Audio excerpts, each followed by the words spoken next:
Hello everyone, this is Sikaroma Gaming. Welcome you to episode 8 of my StarSector for New Players Let's Play. Last episode we got our hands on a lot of juicy treasure, including a few AI cores, a couple of manufacturing equipments, and a whole lot of other junk, which we all are going to make a lot of money from. But in order to make money from this, we need to take it somewhere. So I've been looking at the star systems for a few minutes, thinking of what would be a good planet. And then I realized that I have dumped a ship here in Mayasura at the the abandoned Astropolis. I abandoned my old flagship there. And at the same time, there is a Tritachyon Station here, which is a good place to offload my AI cores. So I'm going to head off to Mayasura. I'm currently down here, so it's going to be a little bit of a trek. I'll cut out most of the busy work for you. If anything happens, I'll see you in a minute. Okay, so we've made our way to Mayasura, and I want to make my way to the Tritachyon Station here in orbit of the ice giant. So I will enter. If you see the layout of the system, it's the same as on the system map. So I probably want to jump out here. And we have to turn the transponder on for obvious reasons. Oh, let's hope I can dock before the security patrol. Perfect. So, Miss Base Director, how much money are you willing to give me? Let's find out. 4 gammas, that's 120k. 1 beta, that's 210k. And 1 alpha, oh nice, 660,000 credits. Next up, I'll offload some of my other stuff. One thing I've noticed is actually that the recreational drugs is currently legal in Tritachyon space, but you still have to pay the tariff on it, so even though it's legal, I think I'll still make it illegal, you know what I'm saying? I'll get rid of all these survey datas, and most of the machinery. We really don't need anything more than maybe like 350, I'd say. As for the rest of this stuff, all my weaponry and fighter squadron systems, I'm going to keep all that, offload that into my supply station I've got here, and I might be using some of it to equip my flagship actually. In the meantime, I think I want to look at buying a couple of ships because I think I have enough money to do so now. So I did actually want to sell this resistant flux conduits mod, but I think I'll probably just learn it, given that the value credit-wise is not that much. Maybe it might be useful for some sort of build later on. And if we get any duplicates, we can always sell those for a little bit of profit. Now, as to what we've got on the open market and the black market, I'm seeing a few things that I would like to get. Specifically, I'm thinking it's time for us to get our first proper carrier. In this case, the Drover class is actually not such a bad carrier. It's a lot faster than the Condor carrier that you see at the beginning. And it has actual focus with its system. You see there for reserve deployment, it emphasizes putting out more of these things. And also it makes use of a lot more missiles compared to the Condor. Mainly, I just prefer the speed. It means you can actually keep up in a fight. I'd like that. So we'll grab the Condor, oh sorry, the Drover. I'm so stuck to using Condors. Next up, I would like to get my hands on possibly another fuel tanker. I would have liked to have got a Prometheus, the super tanker maybe, but I think 2 regular tankers might be okay. Or in this case, we only have 1 small tanker, so I'd definitely like to get my hands on at least 1 regular tanker. Gives a massive increase to fuel capacity, that'd be very nice to have. Thank you. Next I'm going to grab the Mule Combat Freighter, specifically the pirate variant with the shielded cargo holds. This ship is actually quite a good frontline combat ship, and it gives a decent amount of cargo capacity. And once I get the converted cargo holds to hangar bays, these ships can be fairly decent on the battlefield. They're not amazing, but they are very nice to have. So I'll grab that. Thank you. One ship you might have noticed here is this little ox tug. You sometimes might see this ship. So what these little guys do is they give something here called a drive field stabilizer. And this gives your entire fleet a flat maximum burn bonus. So if you're dragging a lot of large ships through space with the very low burn speeds, this ship will make your whole fleet go a lot faster. The problem is, though, that the drive field stabilizer also increases the fuel consumption of doing this, so it depends. You have to weigh this up on how much fuel you want to burn versus how fast you want to get around. It's more worth it, I'd say, just to get the, I believe it's the engine augmentation, which gives you the 2 burn speed bonus, rather than going with a tug, unless you're into late game and you've got enough fuel that you don't know what you're doing with it, really. And now looking at my credit situation, I'm thinking I could begin to start a colony up now at this point if I wanted to. All I'd need is a couple of personnel transports to carry the 1,000 extra people. And I'm looking at these nebulas and thinking they might be the ones to do that. They're not too expensive, they have relatively good all-round stats, and once I'm done with them I can drop them off. I don't really need to use them all the time. Go grab these 2 nebulas then. Okey-doke. And then what we can is take as many people as we can. So we're going to be just a bit short, so we're probably going to grab everybody we can. Okay. Yes, and I just realized if we're going to go and grab the flagship as well, we'll need definitely far more crew for that, I think. But at least once we found the colony, we can leave the flagship at the colony all the time. Okay. So, now for the refits, we'll start with the civilian ships, as they're easier to do. And for our freighter, we want to get fuel tanks and militarized subsystems. Slap a few cannons on here, just in case. And round out the rest to the capacitors. We'll do the same with the nebulas as well, although not fuel tanks for these ones. If I had expanded berthing, I could maybe do that, additional berthing. Let's see what that does. Gives an extra 120 crew capacity, I'll take that.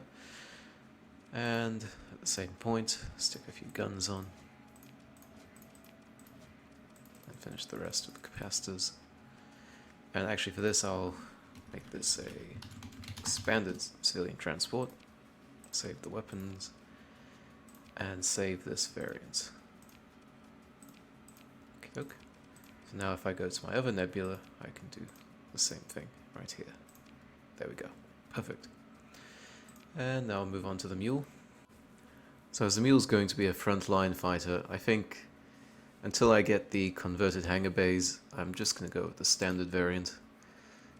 It gives me an all-round capable combat ship, and now it actually gives me heavy armor for it, so if I move this ship around, let's bring him to the front-ish, and then I refit the other ship, he'll also get heavy armor. So now we've got a couple of good heavy slugger ships.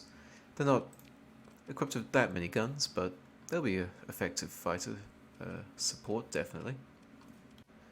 And then we need to decide what to do with our carrier ship, which we don't have any carrier-based officers just yet, but we can go looking for those later. And for this, carriers, it depends.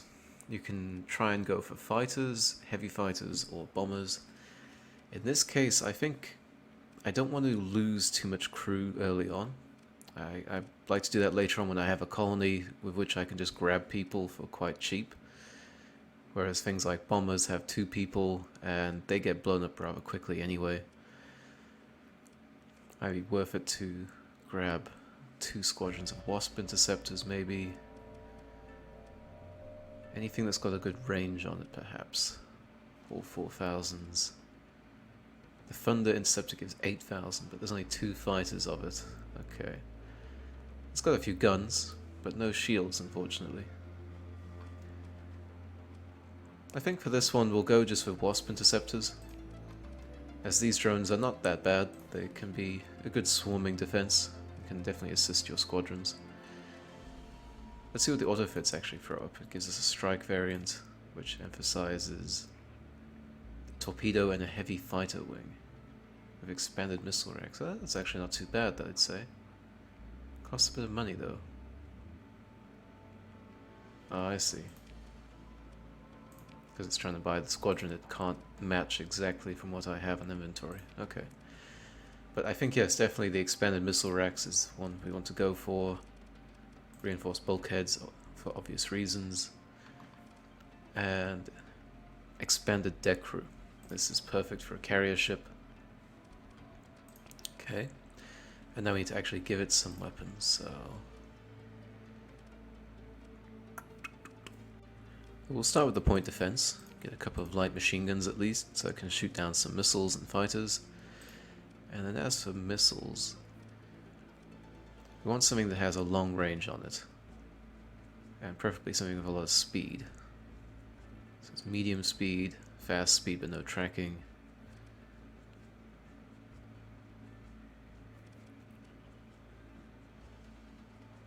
And go torpedo. A couple of anti-armors. And the harpoon. That way it's got a bit of a mix of all the types required. It's got some anti-armors, it's got a finisher, and a standard torpedo. The ship isn't going to be on the front line anyway, so I don't expect it to get shot at that much. And for now we'll just call this a drone carrier. And we'll save that variant. Bang. And at the bar there's actually a Tritachyon investment person. I tend to avoid these ones as I don't need money this urgently, but if ever you're a point in the game where you need some emergency money and you're okay taking out a loan, just go to a Tritachyon planet and look in the bar and you can get yourself a loan. In this case should give me 210,000 and I have to pay back 315,000. If you don't do it, you get a significant reputation loss with Tritachyon, but early on this might also be a good option for starting off. Say you want to grab yourselves a few early starting ships to begin exploring. You maybe don't want to take the risks of going out straight away. This is always one good option for a startup space pirate business, you could say. As for now though, I think I'm going to head off and grab my other ship from the abandoned Astropolis.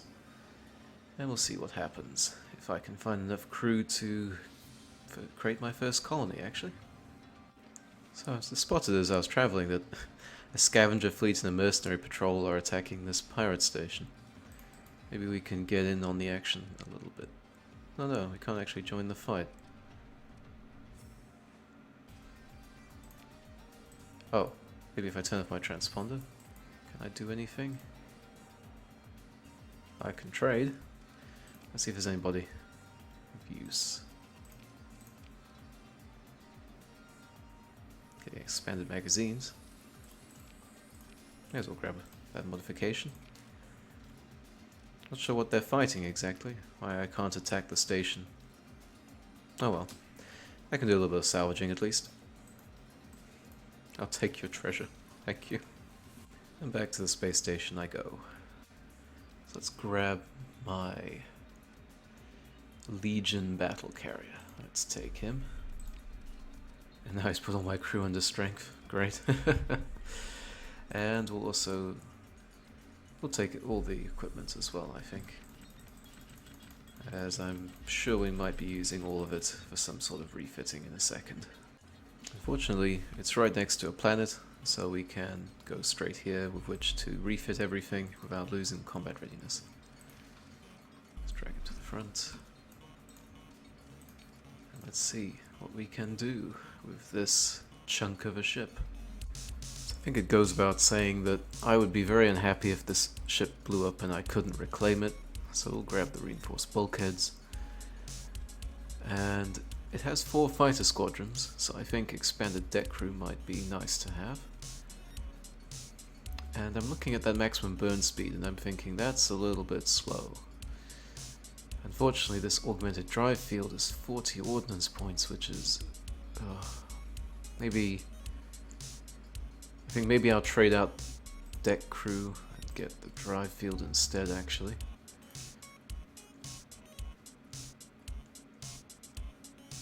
And let's see, so we've got a few things we can go for. Heavy point defense, eh? Okay.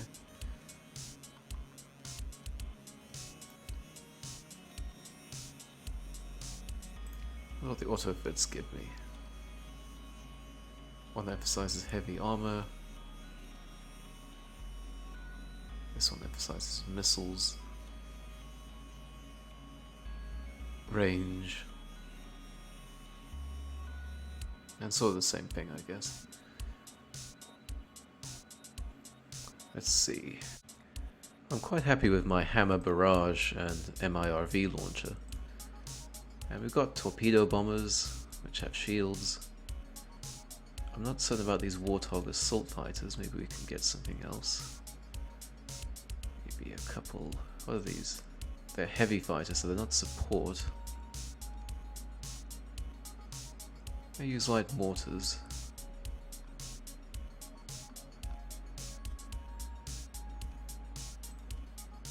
There's two, there's one. Actually, the bombers only use one crew. I think I'll stick with the Warthogs, actually. 2 mortars might be okay. Torpedoes might be okay. We'll see what happens. And we can always pair it up with the light carrier as well. And then, in terms of cannons, we've got a bunch of Vulcan defense. I prefer to have Vulcan for everything. Get a nice point defense screen, as it were. And then I would love to have heavy autocannons for the front. Fortunately, we'll have to stick with the Arbalest, but at least that means we'll get through some shields pretty quickly. And then here, we don't need another point defense, we can go with something a bit heavier. Unfortunately, we can't, we don't seem to have much available. Well, let's go more Arbalest, I guess. We'll do for now.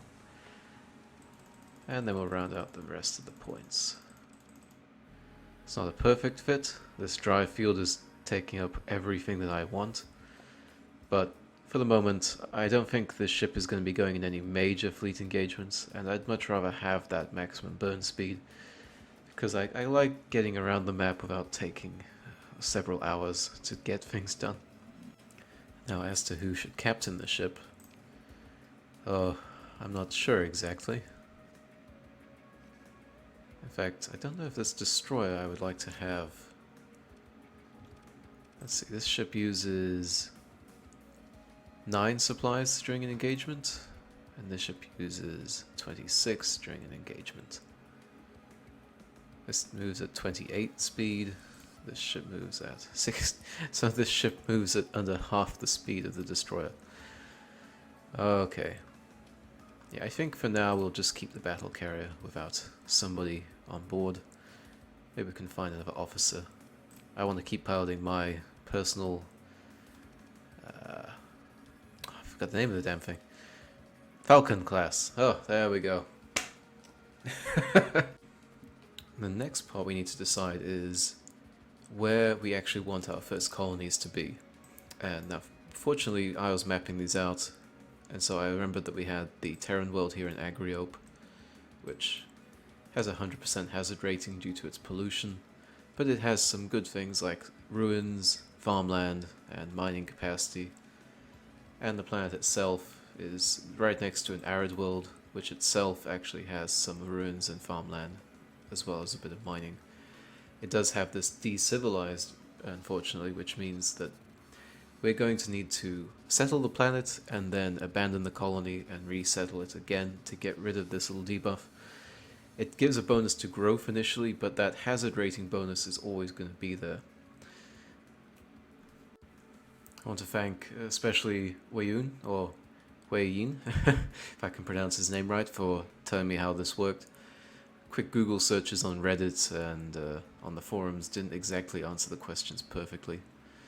At least it's good to know that that is how it can be got rid of. As for now though, I think we'll start with Neo Volos in the Agriope system, and then we'll colonize the arid world next to it, and then we might move down possibly to take a mining planet either in the Black Hole system, or I believe there was a good planet here, the Desert World, which had vast ruins. Unfortunately, it didn't have much else going for it apart from a little bit of ore, but ruins gives us technology, and technology gives us lots of nice things. However, this would be a good starting place. It's very close to the core worlds, and it gives us an excellent jumping point to continue going out to explore. Once we get a way station set up here, it can be also a place that we can pick up fuel and supplies and crew very cheap compared to purchasing them off the market. But we'll get to that point once I colonize the planet. Right now we need to make sure that we have everything for starting off. We need a bit more crew. I'd say at least maybe 700 more to go. Maybe I'd say at least 1,000 more crew. We've got enough supplies and enough machinery. Let's go get some more crew in the meantime. One place that might have crew might be the pirate station that we just didn't end up actually going to purchase much stuff. And because the pirates hate us, we have to turn off our transponder, otherwise they won't let us dock. There we go. Let's see. I always found it funny the pirates have a black market. I really understood that. Either way, gives us a little bit extra crew. On both sides. They charge a tariff. I'm curious how that works. Now we'll grab a little bit of extra fuel, why not? Unfortunately, we're just well, we could call that, but it's yeah, this should be enough actually. Because once we found the colony, we can also withdraw approximately 100 to 150 extra crew from the colony itself, which should put us just over the needed minimum. And I suppose I could always drop off my flagship as well. That's always a good way to offload the amount of crew required. Well, let's head off now. Let's make our route to establish our first colony. And, in the process, our own faction. And I think I know exactly what I'm going to call it. On the way there we spotted a little derelict transport ship with some cargo pods, or sleeper pods. Oh, delicious. We're quite fortunate with this system because the planet itself is a jump point. So when we want to come here to resupply, we don't have to worry about getting into a jump point and traveling across to it. We can just jump straight to the planet. Like so.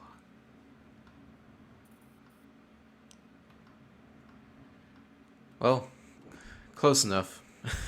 I think it might be the nascent drive field that we're actually looking to use instead. At least it's something, eh? Anyway, here we are. At our future home, Neo-Volos, with Grigory as its moon. Let's colonize it, shall we? Establish a colony. And we can see here. Oh, it's not 200 machinery. So it's 1,000 crew, 100 machinery, and 200 supplies. We can colonize it. Bang. And for what shall we call it? What shall we call it? I was thinking for this playthrough, I want to be good friends with Tritachyon and be all about the AI cores. So let's try and go for a more AI themed high-tech approach to stuff. Let's maybe give it a name like the Nexus.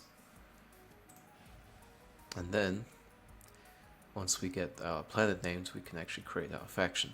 We get to choose our name and our flag, as well as various pronouns and ways in which the text is displayed for various conversations.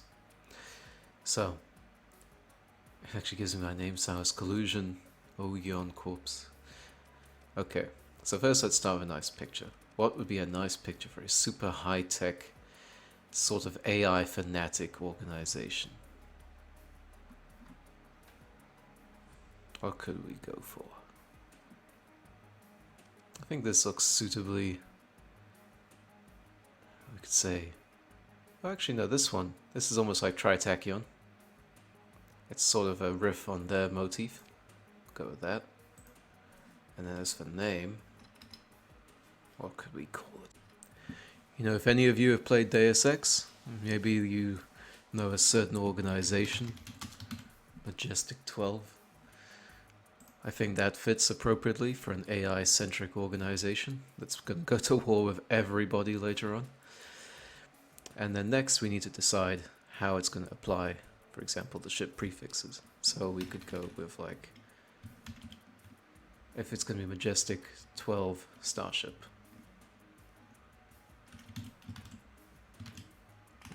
Something like that. Majestic starship, we'll call it that. So, a Majestic 12 carrier ship is now in control. Okay, that's perfect. Let's confirm. And now we have our very first planet. Hooray! So everything looks kind of terrible now. Would you not agree? We've got crap stability, poor accessibility, growth is in the minus, everything is red. Oh, it looks horrible, doesn't it? Oh, one of the first things we can sort out is the food shortage, which we notice here is giving us a significant problem to stability, actually. -2 for food shortage. So, to solve that, we want to first tick this box, use stockpiles during shortages. Then we want to go to resources up here, or click M. And now we have two little extra options.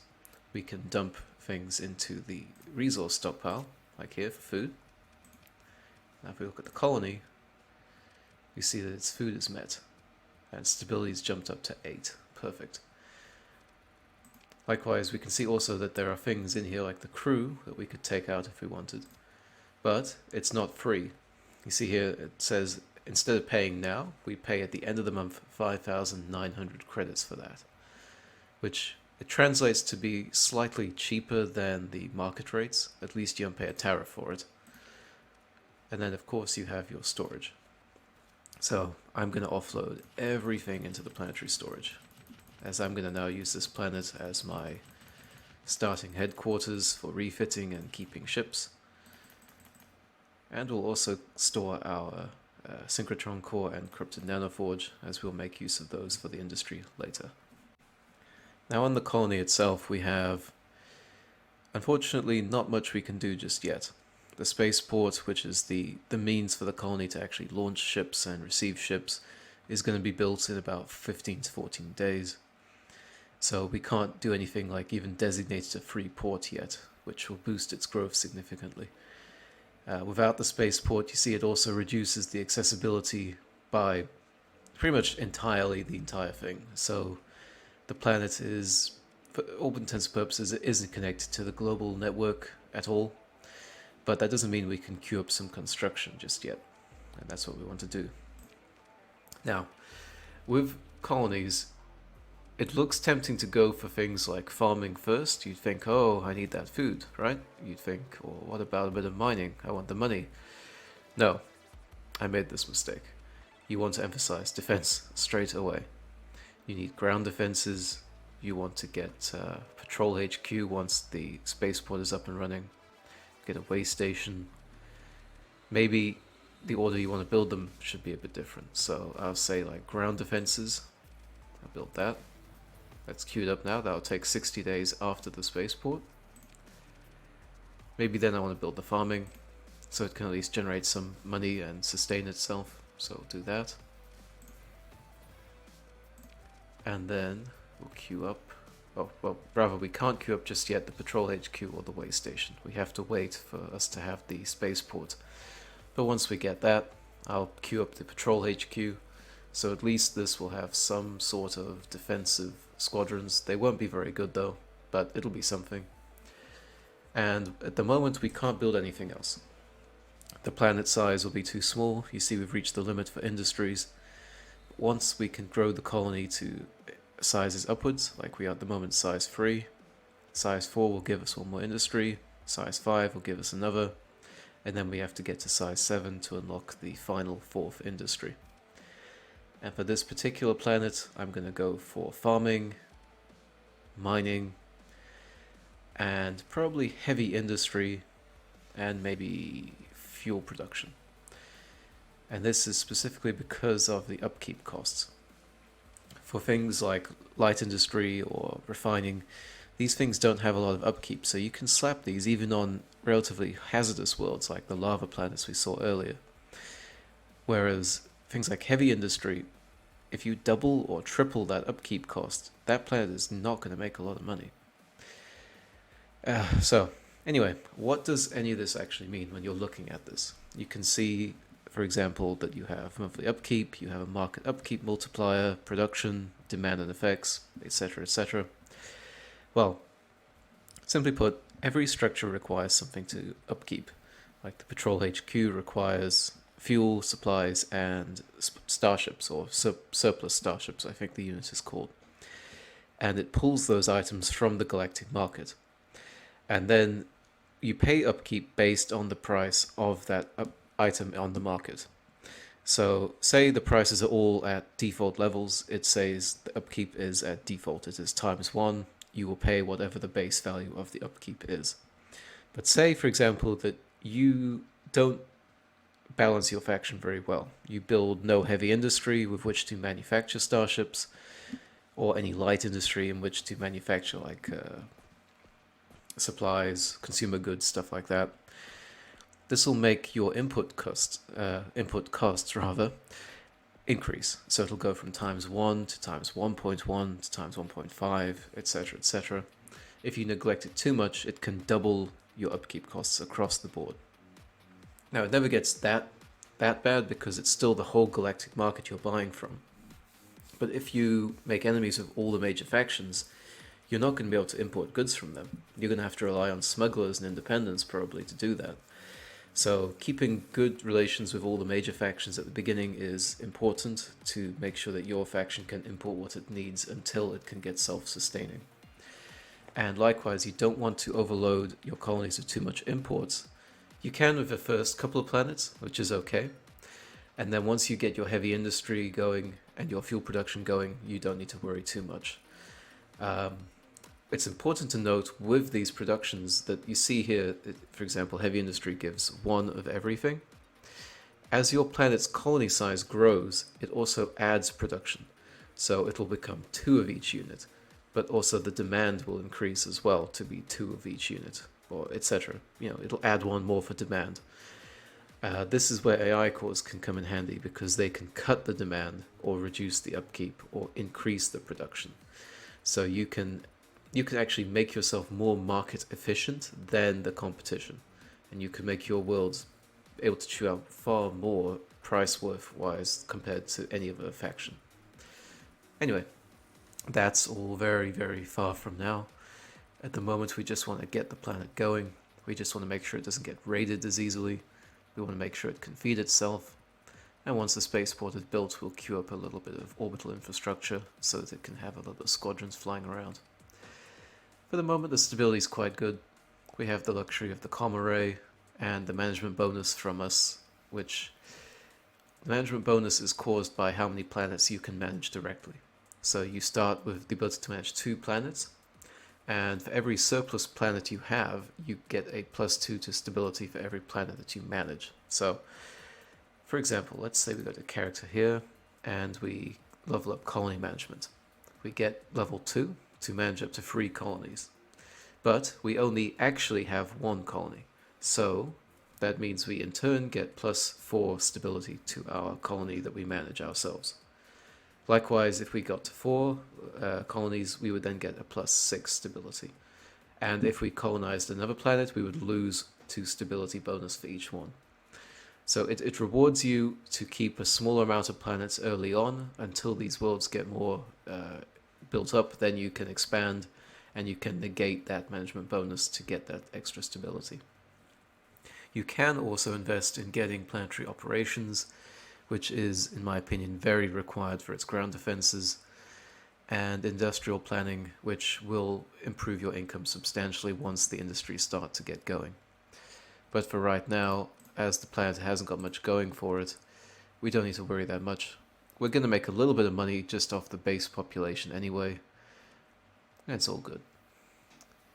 And then, let's see what we can do next. I think one of the first things I'm going to do is probably drop off this Legion ship, store that away, and possibly store away these transport ships as well. Or, yeah, just one, I think, for now. We don't need the other one. We've got a lot of crew, actually. We've got a lot of extra crew. So what we can do is we can go to our storage, and we can store said crew. So they're effectively cargo. They can be put in a container for now. We'll keep a surplus of about 100 to account for any losses in combat. And one nice thing to note is that if you put any crew or marines in your storage, you don't pay an upkeep cost on them. They're effectively cryogenically frozen. You don't have to pay them a salary.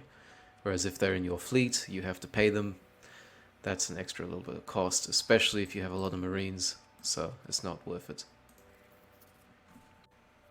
As for now, I'm quite happy with our fleet arrangement. We've got a cruiser, a carrier, destroyer, a number of frigates, a couple of heavier combat freighters, a nice slow, heavier cruiser, and of course all of the necessary support ships to support the fleet. Now, as our fleet gets bigger, we'll probably want to swap out some of these, like maybe the drone tenders. We'll want to swap out for a dedicated salvage rig and a dedicated survey ship. Likewise, for these personnel transports, we'll want to get a single large personnel transport rather than taking up space, because our total fleet capacity is 30 ships. We can't go above 30 ships for the whole fleet. So at the moment we don't need to worry about that, but for now I'm very happy with this arrangement. So I just wanted to thank you guys for watching all these videos and leaving all your positive comments. I've never done any YouTubing before, but this has been definitely one of my best experiences I could hope for with it. I'm glad that you're all enjoying the videos and in general giving me lots of good advice, pointing out when I'm doing things wrong, when I'm mislabeling videos, things like that. I'm glad that you're all there and understanding with this, but thank you so much for all your support.